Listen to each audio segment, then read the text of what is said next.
Okay, so how our joints are dealing with friction? First of all, we have the intra-articular fluid that has the hyaluronic acid inside. The hyaluronic acid is a substance that increases the viscosity. So it helps to keep the fluid inside. But it's also important to consider that the hyaluronic acid are the big particles. So they cannot soak into the cartilage. However, the water can. Why it's important? It's important because when we have high loading of the cartilages, so for example during the long walk, the water would soak into the cartilage. It will lead less water in the intra-articular fluid, so it would increase the concentration of the hyaluronic acid, and it will lead to higher viscosity of the fluid.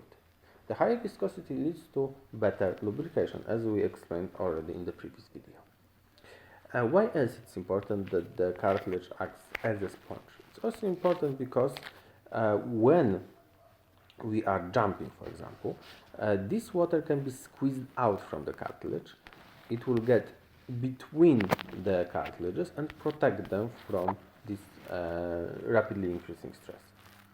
The other thing that is also very important is that the cartilages are extremely smooth, and it is making the friction very, very small.